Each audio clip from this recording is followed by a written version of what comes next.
This week's episode of the Good Dude, Good Dad podcast is brought to you by BioPro. Use the link down below plus code GDGD upon checkout, along with Hidden House Coffee. Go to hiddenhousecoffee.com and use code GDGD on your checkout to receive a discount. Now, enjoy the show.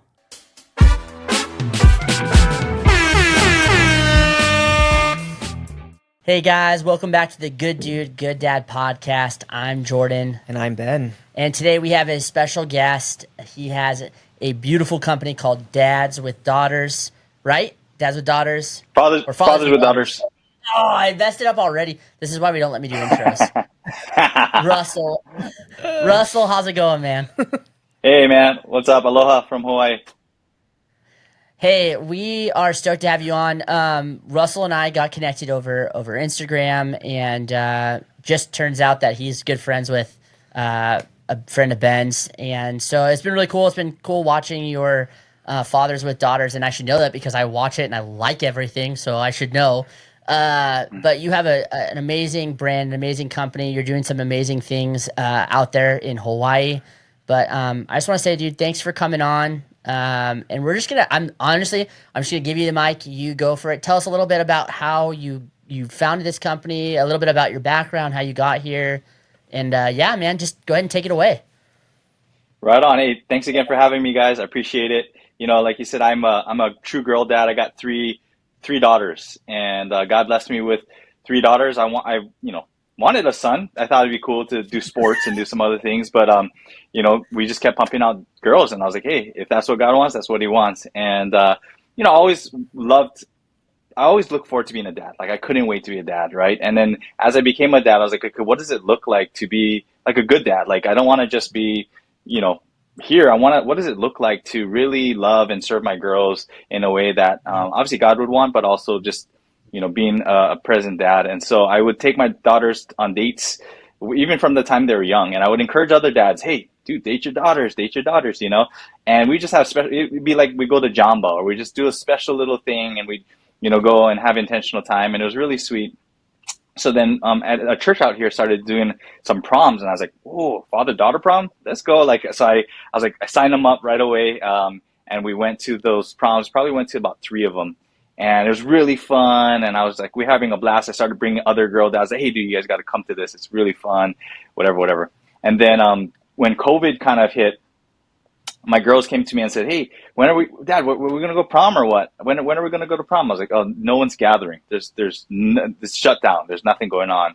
And then I was like, but you know what? Everyone's on Zoom. Everyone, they're doing Zoom. Let's do a father-daughter Zoom prom. And then, just my crazy, ideas. And so I was like, well, let's try it.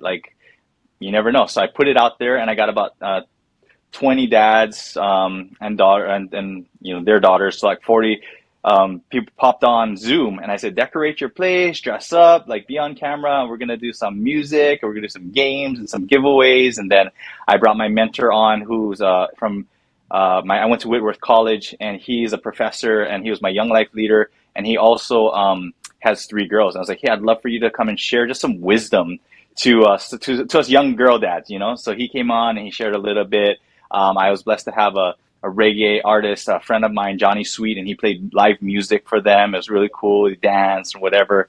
And then my daughter, my oldest daughter, at the time, she was probably 2021. So she was only 12, or she was only 12. She shared to the daughters, hey, here's some things about being a daughter and how to love your dad. It was really cool. So we did that.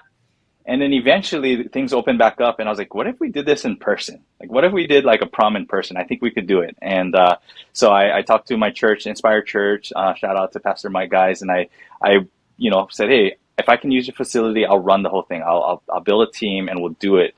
And so we did it at Inspire Church, and that's where Jordan Rabe helped me. He got red carpet, he got the silverware, he got the lights.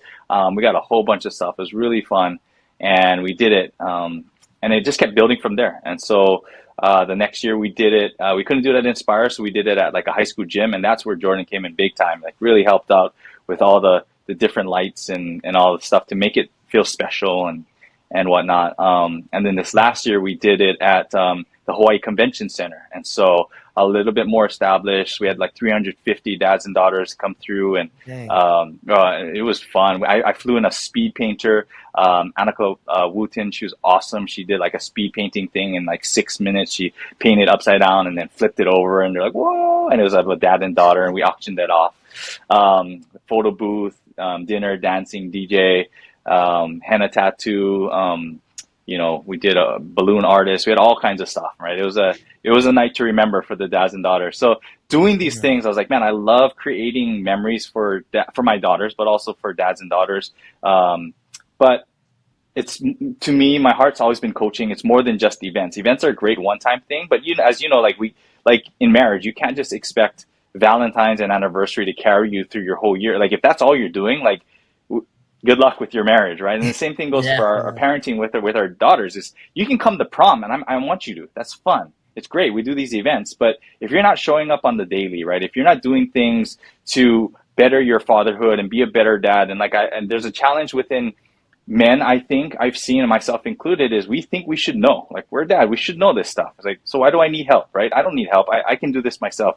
And then we kind of just isolate. We get by ourselves and we think we can handle it. And then we suffer.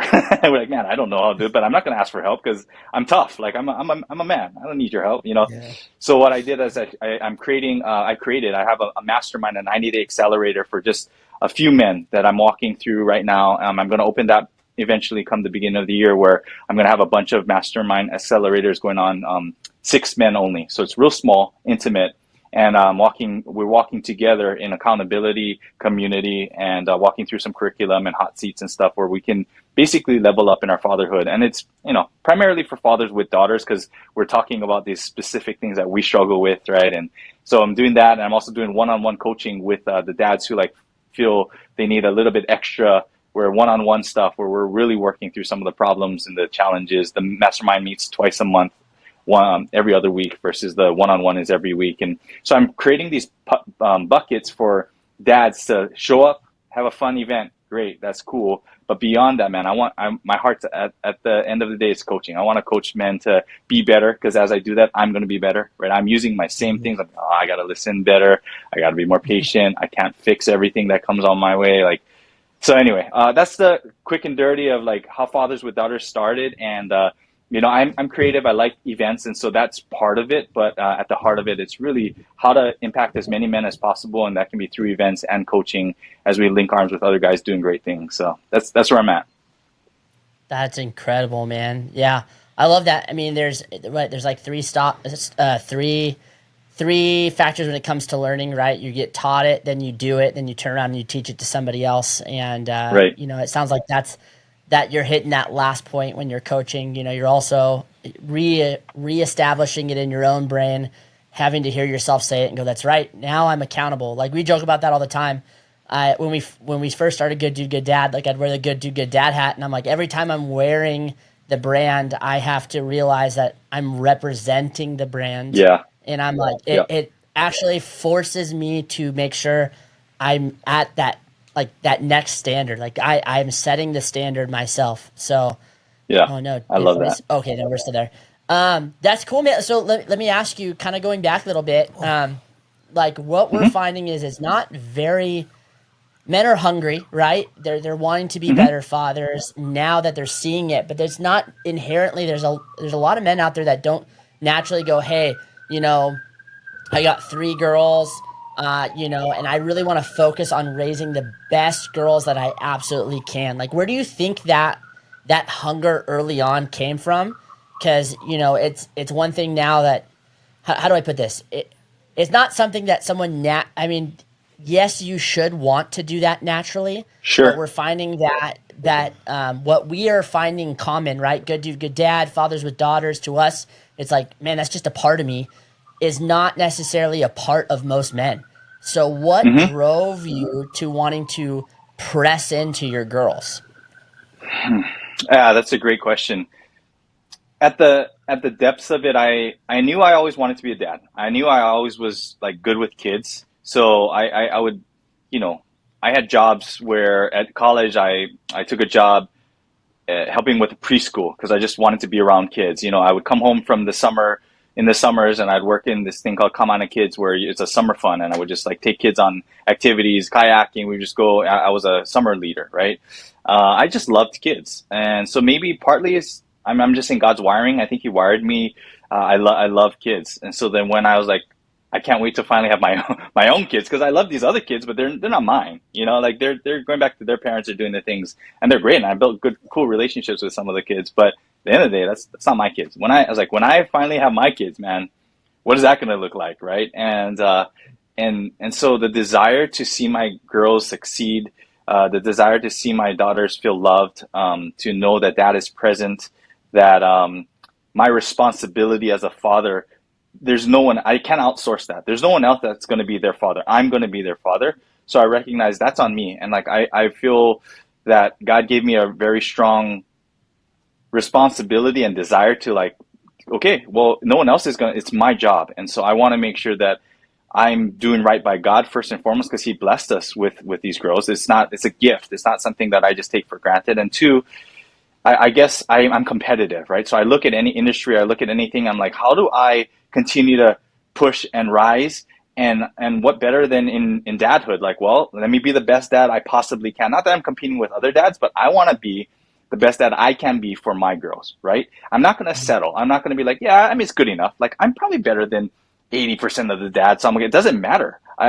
For me, how do I be the best dad I could be for my girls? But within that it became apparent, like you said, that it's not super normal, and it kind of grated on me and kind of frustrated me, because in my mind it's like, this should be normal, right? It should be normal for dads to desire to want to show up. You know, we started this father-daughter dance number at the girls. They did ballet and all, so you know, I wanted to coach, but they went into dance. I'm like, okay, hey, do your thing. Like I you know, that's fine. And then the director approached me and said, hey, what if we did like a father-daughter number? Like, even if we get 10 dads, it would be cool. I was like, cool, let's do it. Like, so we went on stage and we did a little dance, like, you know, with the girls, and it stole the whole show. Like, everyone after was coming up to us, oh, that was so cute. Oh man, like, you guys are so awesome. You guys are the heroes. And they were like praising us. And I remember that moment of feeling like very conflicted, because on one hand it felt nice to be praised, but I was kind of irritated, like, why are we getting praised as heroes? Like,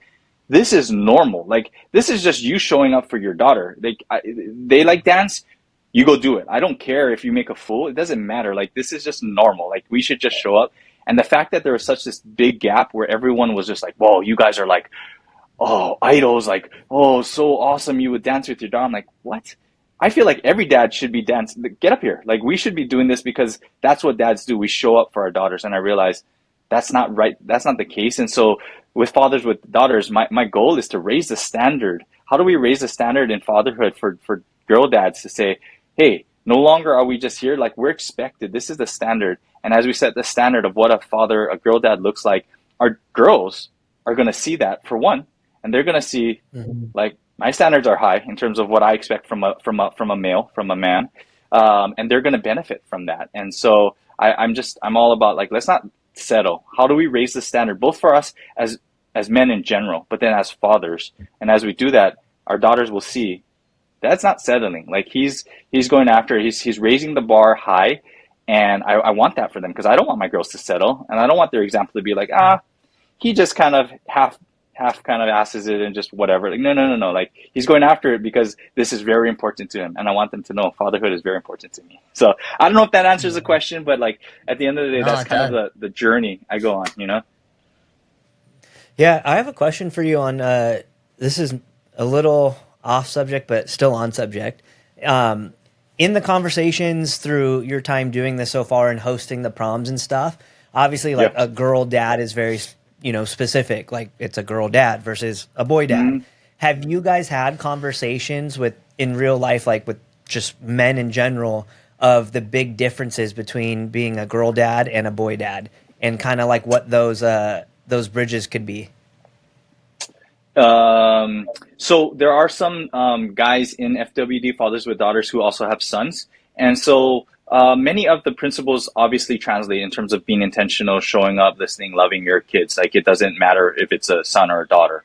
Um, I haven't really leaned into the son side just because I don't know it that much. I Yeah. personally am not super close to it. However, I know some of the differences that I hear from the dads who have both, who have son and daughter. They tell me it's very different. You know, they tell me the Yeah. way I deal with my son, the way I deal with my daughter, it has to be different. I can't treat them the same in terms of my approach, right? You got to be potentially a little more sensitive to, with your daughter than your son. Son, you can be maybe a little bit more direct or straightforward, or like physical, wrestling, different things. Daughters, they have an emotional side that if we're not attuned to and we just treat them like a son, we're going to be missing things. And so I think one of the big differences that I've heard from some of the guys in my group with fathers with daughters is they know that, man, I kind of know how to handle my son a little bit. The daughter thing, I've never been a teenage girl. Like, I don't know what's going on. And so that's where leaning into that difference of like, hey, me too, man. I know. And that's why we have this, is we can walk through how do we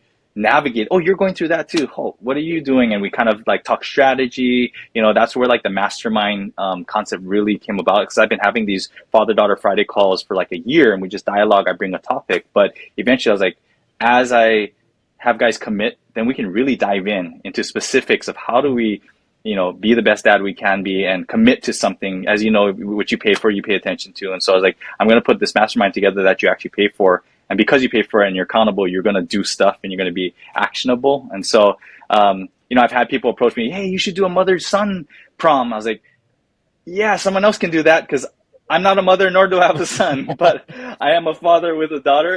And so, Yeah. you know, I get it. Like, I feel I got to just know my lane, but I know there's differences in there, and everyone's important. Son or daughter are very, very important. I'm not trying to downplay Yeah. the relationship between you know, a father and a son, or a mom and a son. I just don't know that personally in my world. And so I'm just leaning heavily into what my world is, but I know there's a difference there. And in it, you know, communication, even not toughness, but like how we are sensitive to our daughters is important, because what works with our sons may not work with your daughters. And we have to be mindful of that and not just take, well, they should toughen up. You're fine. And it's like, that Yeah. may not translate with your daughter as much as it might with your son. And again, I'm guessing because I don't have a son.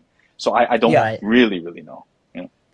Yeah. No, I was just curious just because, I mean, I drastically am different with my daughter than my boys. It just, that's how it is, like you said, you know, but I think it's, the reason why I wanted to ask that is because there's probably people that are listening to this that only have daughters or only have sons, right? And so Sure. I think the biggest thing that we can take away from your experiences as a whole in this is like at the end of the day, we're fathers, we're dads, Mm-hmm. and Yep. we do have to be intentional with our sons and our daughters. But you know, we hear it all the time. But the relationship between a father and a daughter is so special. A father and son It too, is. yes. But that father daughter relationship, man, I would have never understood it until I had my daughter. And Mm-hmm. man, that girl wrecks me. She's going to be 7 soon, but it's like she Well, just crushes me, you know. Versus with the boys, yeah. like when they do something really cool or sweet or thoughtful, I'm just like, yeah, that's my boy, you know. Versus my Sure. daughter, I'm like, Sure. ugh, like what are you trying to make me do, you know? Yeah. But I mean, that was like I remember that was like one of our first posts that actually did, like when we were doing Good Dude Dad, that got some serious traction. It was just me Mm. holding my daughter, and I think I put something like, "Dads, be careful because you're your daughter's first love," and the Mm. reaction that we got to that was fantastic. And I was just like, "That's what my dad had taught me." So that was like I was literally Mm. just repeating something that my dad had said when he was telling you know advice that he gave me because it's me and my sister, and so when I had a girl, that's the advice he gave me. He was like, you know, hey, be tender with her heart because you're gonna be her Mm. first love. You're gonna see setting the standard as far as the man that she wants to marry, good or bad. So she's gonna want to marry Sure. someone that's like you or someone that's nowhere like you, and you get to choose Sure. whether or not which way it's gonna be. Um, so let me ask you: so doing these masterminds and talking with men that have daughters, you know, that seems to be your niche. Is there like a Mhm. reoccurring theme that you see between fathers with daughters? Things that men struggle with, or things that bits of advice that you give them that seem to be that you give more often than not when it comes to having a daughter? I would say one of the recurring themes, I mean, there's many, but one thing that constantly comes up is the whole fixing thing. I mean, it just is, you know, as men, we are problem solvers. We want to fix things. We want to be the hero. We want to, you know, we want to just figure out a solution, right? And the other thing is a lot of these men that I'm dealing with are entrepreneurs, business owners, or people who are leaders. And in their own right, they've gotten a lot of praise and got a lot of accolades for being a very good problem solver, for being Johnny on the spot and coming up with solutions and fixing things and doing things. So we're used to that. In fact, we're like, that's common. Like, yeah, that's what we do, right? And then when it comes to our daughters, we're like, oh, so I'm just going to do that. I'm going to fix it, and it doesn't work, right? And in fact, you got to do the almost exact opposite, where they come to you with a problem, and you just have to listen and just listen, and it's like super counterintuitive, and it feels like we're being irresponsible because like my superpower is fixing. So let me help you through this. And I'm realizing like girls at least, they're like, just listen to me. I'm like, really? That's what you want? Don't you want that to fix it? Don't you want that to come in? And so, you know, without some training, at least for me, it's like we will automatically fix. And by doing that, we push them away. And then they're like, why aren't they coming to me anymore? Why aren't you sharing your problems? Why? And they're like, yeah, you don't get it, Dad. Like, all you do is want to fix it. All you do is like give me solutions. All you do is like tell me what I could do better or how you could get out of this. And I'm like, yeah, I mean, that's because even guys, we do that and we don't feel the same way. Like if a brother comes to me with a problem, he doesn't want me just to like listen to him and be like, oh yeah, I understand what you're going through. It's like, no, bro, let's get out. How can I help you? Like, let's work through this. Let's go find a solution, right? Like that's what we do. So then all of a sudden we take that and it's just our automatic default. But then when we sit with our daughters, we have to be different. It's almost like we have to put on a different hat and like, okay, this is my daughter. I can't default into that mode to just fix and give you a solution, and we have to listen. And then like literally we have tools like put your hand over your mouth or like sit there, like be quiet, like do whatever you need to do to shut up, because if not, you're going to push her away. And the other thing about our daughters is sometimes, actually, I don't know what the percentage of the time, but there's a good percentage of the time they'll work it out, and they'll come up with a solution, and you didn't even say a word, and like, oh, great talk, Dad. And you're like, I didn't say anything, but I'm glad that you came up with that. Yeah. And so if you want, I mean, I guess that would be the biggest thing that we talk about is you want to be the hero, shut up, just listen. She'll come to it. And if she doesn't, ask the question, hey, honey, do you want me to offer up any help here? Ask permission. Do you want me to offer up any help here, or do you want me just to listen some more? Sometimes they say yes. Sometimes they're like, no, just listen some more. Then you shut up again, right? The last thing you want is like, okay, I listen. Now can I jump in? No. Even after you've listened, go ask permission, because she still might not be ready or want a solution. You might have to circle back a day, 2 days, a week later, and then offer up again and see if she's open to it. Meantime, it sucks because we see them in pain. We see them hurting. We see them struggling. And as a dad, your biggest thing is, I don't want to see you struggle. I want to see you thrive. So I want to fix it. And that pain, I said this on another podcast, but I want to fix it because I feel uncomfortable. Like they're uncomfortable, and by them being uncomfortable, I'm uncomfortable. So I want to fix that uncomfortability by fixing your problem. And it's like counterintuitive, just be like, I got to sit, I got to listen, I can't fix, and I just got to be with. And that's so hard. Hey guys, this is Jordan with Good Dude, Good Dad. Quick break. I just want to thank our sponsors. The first one being Bio Pro. The link is down below. Use code GDGD. Ben and I have been on for about a month now, and it goes under your tongue in the morning. There's a night version to help you sleep a little bit better. But I tell you what, I get home, and for the first time in a while, I actually have some energy to hang out with my kids, to play, to get my workout in, and the best part of all, to hang out with my wife at the end of the night and not feel utterly exhausted. So go check out the link down below. Next, Hidden House Coffee. Go to hiddenhousecoffee.com, get a bag or 2 or 10, and use the code GDGD for a discount on that. I want to say thank you to Rode for all this amazing equipment and the sound quality. And last but not least, go check out gooddudegoodDad.com. Get yourself some sweet merch. Sign up from our emails. And please like, share, and subscribe. It's all because of you guys that we are growing. We're excited to bring on more guests and serve you the best that we can. So remember, be a good dude, be a good dad. Get back to the show. That's so applicable not only for daughters though, for like marriage too. Like I remember my wife and I, we were first like married. We had some mentors in our life, and you know, one of the best words of advice that he gave me is, man, just sometimes shut up. I was like, what? Yep. He's like, she doesn't want you to fix all her problems. She just wants you to Yeah. listen sometimes. And I was like, well, how do I do that? He's like, well, the first step, he's like, just tell her that you're learning this and ask her when she starts bringing something to you, go, babe, wait, do you want a solution or do you want me to listen? She's like, I want you to listen. I'm like, okay, cool. And I'll just be quiet. But it was Hmm. funny because I have my boy is my oldest. And, when something goes wrong, he exactly like you said, he wants a solution. Dad, how do we fix this? Dad, can you help me with this? Dad, let's work through it. And I noticed my daughter was acting up, and I honestly I tried to do a bunch of different things. She's 3, so she's really young, Hmm. but she's smart. And we were going through all these different things, and I realized I was like, I'm trying to fix a problem again. This is a lot like the Hmm. conversation I had with my wife early on. So I asked her one time, I was like, babe, and then I just grabbed my daughter. I was like, Harper, do you just need snuggles? And she was like, yes. And I was like, cool. Yeah. So I just gave her a big old hug. I was like, so Yep. now anytime she like I was just like I was doing the kids version of what I was doing to my wife as an adult. I was trying to fix a problem that she just wants love and attention. I'm like, got it. Yep.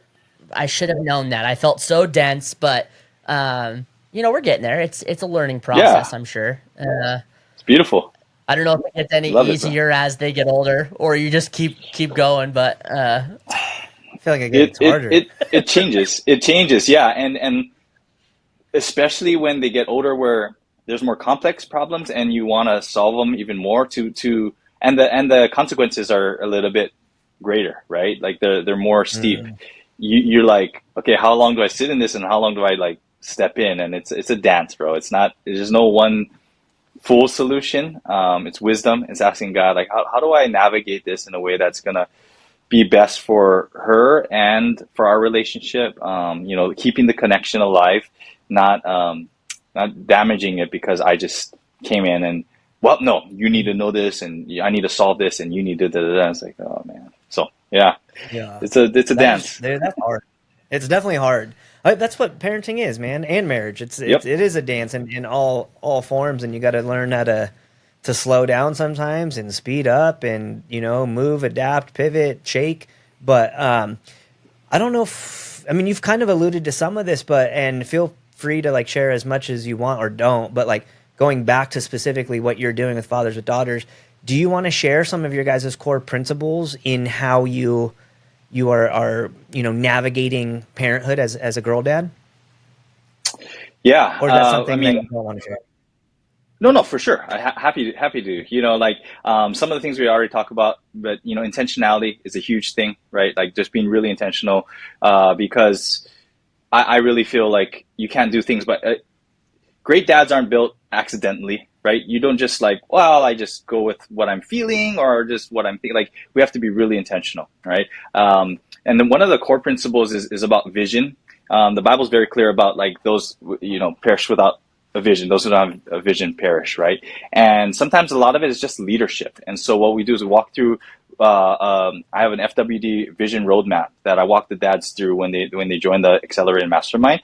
And basically, it's like it goes through their family core values. So one, if they don't have one, I'm helping them lead their family. Like, what are your core values? What are you? Because then you can point back to it. These are our core values, right? And I'm not here to tell you what your core values should be, but you need to develop them if you mm, don't have them. And so I'm helping build leaders, right? But also vision, because I believe any good leader needs to have vision.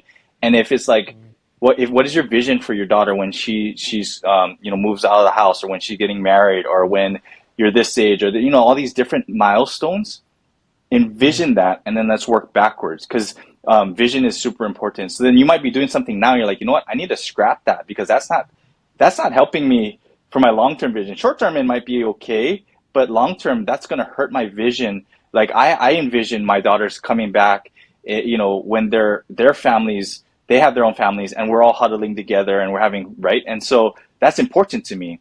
And so I want to do things now that are going to foster that connection both now and in the future.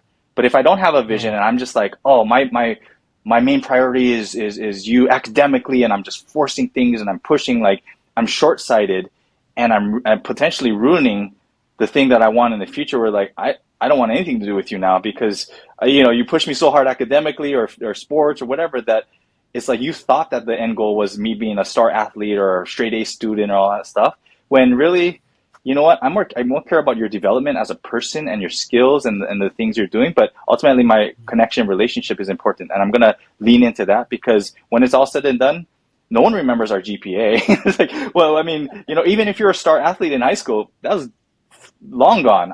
But I will remember if you come back home, or you come with us, and we're together, or that, we have this amazing moment when I already envision it, walking down the aisle with them, and doing the daddy daughter dances and all that stuff. Like, that's stuff that I'm really excited about, that I'm thinking about now, even though, my girls are 16, 14, and 13, which we're getting closer, but they're still not there Yeah. yet. So walking through vision is also another big part of leadership, right? And then legacy. What is the legacy you're leaving? Well, that's part of it.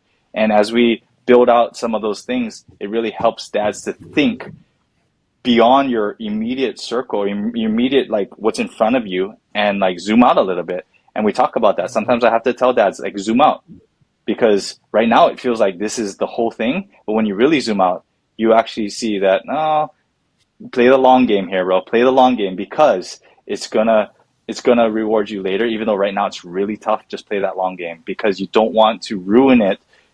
You don't want to ruin the long game for a short term, like, I'm just gonna do this, and so. Yeah. There's so many. I'm all over the map there, but like, those are some main things that I know initially we walk men through to help them develop leadership skills and structures to be able to feel confident, because we get confidence by competency. And so as they're like, oh, I feel like I'm building into structures of vision and leadership, I can lead my family this way. And as I'm doing so, I can be a little bit more confident in what I'm doing for my family, my girls. That's fantastic. Yeah, I mean, my wife and I talk about it all the time. We're like, our vision for our family is we want to have the type of family that when they grow up and they have their kids, they want to come back and be around us. Mm-hmm. Like, we Yep. we want them to want to go on a vacation with us, not like, oh, your parents booked a vacation, we gotta go, kind of a thing. Where Right. it's like, I want my kids to be like, yo, let's buy a family compound and let's all live on it together. Like, Yeah. Right. that's always been our dream. And so, that's exactly right. People get too short sighted, and they don't like having a family vision, having family goals, having family values. It's shocking how many people don't have that. I think it's Mm. Steve Weatherford that, if you, Mm-hmm. I don't know if you ever listened to him. Oh yeah, I think Yeah. I saw you post something of his. Awesome dude. Steve, you're the man. He talks about that once a week they would take their family values, their core values, and go over them as a family, so that all Mm. his kids knew what each core value meant and the reason behind why they had that core value. And I was like, man, Mm-hmm. that is an absolute phenomenal strategy, Yeah. for giving your kids context on why you're raising them the way that you are and why you do Yep. things the way you do. And that all ties back into your intentionality, which is awesome, man. I love that. That was fantastic. Yeah. Um, Thank you. so let me ask you. So with fathers with daughters, what is your goal? What would you love to see come out of that, long term? Long term, it's impacting over 100,000 dads. And what is that? That's my short term goal. Long term, I don't know. I don't know how many dads we can impact, girl dads. But my goal would be to create enough of structures and things that we're developing a tech product that hopefully can support girl dads, but tied to some kind of like thing that shows up on their doorstep that encourages connection and like a cool experience. Like, I wanna equip girl dads as much as I can. The number, I'm not sure. I said 100,000. I don't Yeah. know, but I do see, as a visionary, I do see, like, having FWD pockets all over the nation where guys are popping up communities, right? And doing things, doing events, doing community, doing coaching. And we're just finding ways to equip dads to be intentional. And I know I can't do Yeah. everything, but I do believe that I can lead leaders to do that. I want to do proms all over. Like, I have a one guy that was on the dad project. I don't know if you guys know Nick. We had talked kind of jokingly and kind of seriously, like, maybe he's our first affiliate where they do a prom where they're at, and I'll give you the template and Nice. you rally a few guys and you put it on, and here's what I would recommend and how you do it. But I would love to see more proms happening, even if I'm not the one personally driving all of it. And proms are just, again, the top funnel part of it, but that leads into the community, that leads into coaching, that leads into like men and gathering together in small groups, being intentional, being accountable, being better dads, because we need that, right? Our communities Yeah. need that. And I don't see it happening, at least for myself, I don't see it happening too frequently. And I want that to become more normal. And so my goal would be to change the way fatherhood's done with girl dads, and like raising the standards so that it's kind of just a normal thing. Oh yeah, we have girl dad pods all over the place where there's dads who are accountable, sharpening, encouraging, working, encouraging each other to be better. And then all of a sudden there's these girls that are radiant, strong, confident girls that are coming into the world because dads were intentional, right? And as men, we need a little kick in the butt. And so I want to lead the charge as much as I can to see fathers with daughters all over the nation and maybe the world, who knows, whatever God's called me to. I want to, again, not settle and lean into that, because I believe that this is much bigger than me and my family. This is much bigger than the dads that are currently in my community or the island. It's much bigger than that. I really do believe that. And so I appreciate you just having me on as a platform, as I continue to seek to spread what we're doing. I want dads, I want leaders, I want guys that, hey bro, I love what you're doing. Like, I even was messaging with Weatherford, and I was like, hey man, you got to come to a prom. Like, you got to come check this out. Like, I would love for someone like him who has influence and has a reach and has deep pockets to be like, hey, come, let's rock some stuff together, right? And then it just starts to move. So you never know.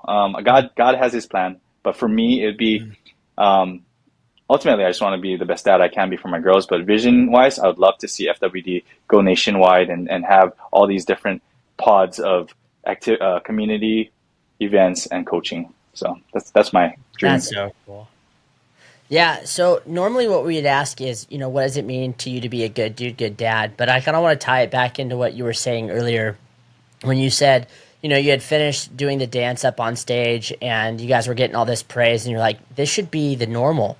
This should be the standard. So for you, what does it mean to have that standard as a dad that has girls?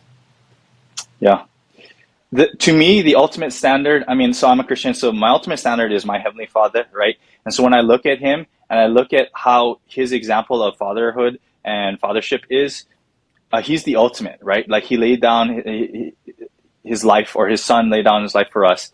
So I feel like the standard should be that. It should be this unconditional love. It should be, I'm sacrificially laying down my life for you. And so in context to what you're talking about, the standard is, are we living sacrificially for our daughters? Like, are we loving in a way that isn't about me? And that's one of the biggest challenges, because let's be honest, I'm selfish, you're we are all selfish. So for us to lay down ourselves, like, it's just this constant daily internal battle. But if we can raise the standard to say, hey, but I'm going to choose to lay down my life. I'm going to choose to, okay, maybe I don't want to dance, but it's not about me, right? I'm going to lay down, I'm going to choose to do this. That's the standard. Well, okay, my daughters need this, but I'm tired.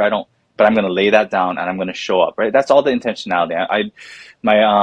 This doesn't make sense, but because I'm committed first to Christ and then to my daughters, I'm going to model as much as I can this love that the Father has for me, so that they can experience, one, God's love, and two, understand that it's not about dad. Like, as much as we want to make it about me, it's not about me. Like, even the proms, even this stuff, like, it's not about me. Like, and my girls know that. Like, I very want to stand on the side, like, don't make it about me, but it's really about them or others, right? That's how God is. It's all about others and loving. And so I think the standard, unfortunately, the baseline is like, it's about us. Like, we want to take care of our own, want to look out for our own, and want to be about ourselves, because we're naturally selfish and naturally sinful in that nature. However, we have to actively push against that and raise the standard and say, hey, yeah, that's naturally what's there, but I'm going to intentionally, right? Because if we're not intentional, we're just going to naturally go to what we're bent towards, which is selfishness, which is comfort, which is like about me. And we push against that actively and say, no, I'm going to be about actively, intentionally pushing against selfishness and comfort and about me to about you. And if I make it about you, then I believe that you're going to be better, served, loved, and cared for. And that's a long way to answer. The standard to me is like, obviously Christ is the biggest, the highest standard, and laying down His life. And I would, and I know you guys would too. You lay down your life for your kids, absolutely. But it's one thing to say I would jump in front of a train for you, and it's another thing to daily die to yourself, get over there and Yeah. do the hard things when it's like, yeah, I would die for, yeah, that's a one time take a bullet. And I'm sure we would do that. But what's even harder, I believe, or equally hard, is doing it every day, daily showing up, Yeah. dying to yourself, reading the books, showing up, serving them. It's like, oh, but I'm tired. I've been, working all day, whatever the thing is. And so the standard is don't just say it in theory, because I believe many dads would lay down their life. If it came down to me or my daughter, I'm going to take the bullet. Of course, we probably would do that. But do we daily lay down? That's the standard. Mm. Daily we lay down. Yeah. And if we can do that, man, I believe the world would be better, families would be better, marriages are going to be better because we're living these principles out, right? And I really hope that myself can continue to do that, as well as encourage other dads to live that standard. Yeah, no, that's perfect, dude. I think we talked about this recently, but the daily show ups are, just as important, if not more important Correct. than the big one.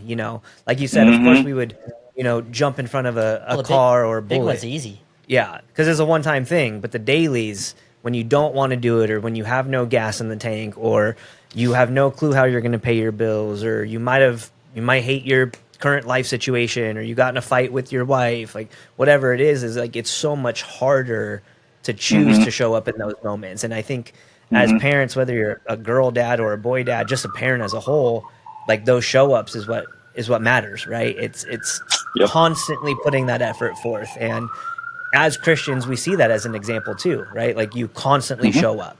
It doesn't matter Mm-hmm. if you have the ability to not do something, you constantly show up. But Yep.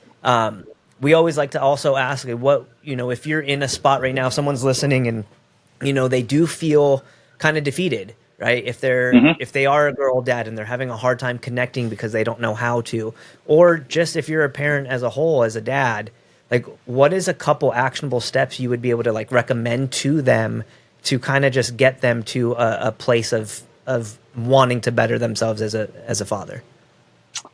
Yeah, I would say don't go it alone. And so we sometimes, as men, fathers, or even mothers, we sometimes feel shame or embarrassed, like this should be natural, or we should know how to take care of it, so we isolate. And I would say you're not alone. So if Yeah. you're going through something, like, just know you're not alone, and you don't have to do it alone. I would say join Yeah. community. Find a community, find people to get around that's going to encourage you, that have your best interests in mind, who are going to be cheering you along, helping you, sharpening you to be better. Because I found in my life, I'm only where I'm at because of the people around me, and the leaders and the mentors and the community that support me on the daily and the weekly. And so I can't imagine doing this alone. So I would encourage it. I don't believe we're meant to do this alone. Like, the fatherhood stuff is not meant to. That's why I love what you guys are doing, and I support it. Is we need more voices, we need more communities, and ultimately that's my goal, is to have as many communities as possible for men to engage to be better. Whether it's fathers with daughters, it doesn't matter. I just plug into the good dad, good dude, good dad community. Plug into all these other communities, because it's hard to do it on your own. It's hard in general. Yeah. Fatherhood is just hard in general. To do it on your own is almost nearly impossible. And so I would say Mhm. the reason you might be feeling that is you might not have good support. So get good support, whether that's coaching, counseling, community, whatever it is. Get around people who are going to make you better, call you on the carpet lovingly, and you will see, man, it's getting better because I'm around good people that have the same heart that want to cheer me on. So I think that's the best thing, because you can do tactics all day, but to know something here and not execute it, because there's tons of great advice out there.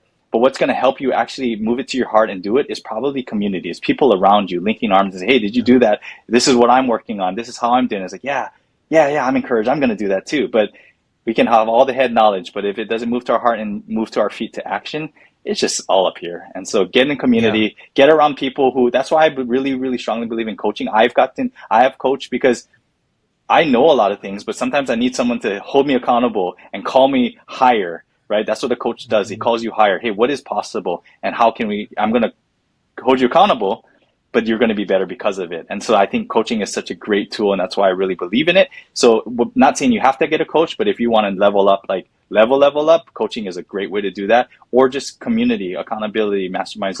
Those are definitely other ways you can slowly take steps to being better, and not falling into the despair alone, because that's what Yeah. happens if we're alone. 100%. That's We love awesome. that, man. I love that. It's I think being a parent is one of the hardest jobs on the planet, and Yep. let alone having daughters that you want to make sure are protected and cared for and loved, and making sure the future husband of theirs out there is going to treat them better than we treated them. But Right. did we appreciate you? I'm sure there's something in our future of working together. Oh, 100%. Jordan For just sure. texted me. He's like, I just was with him yesterday. Uh, Yeah. but Yeah. yeah, we definitely appreciate you, man. Jordan is the man, and we'll like tag and link and all that other fun stuff. This Jordan. Yeah, this guy right here, not the other one. But if someone was looking to find you and they wanted to find fathers with daughters, where is the best place that they can look you up or go follow you?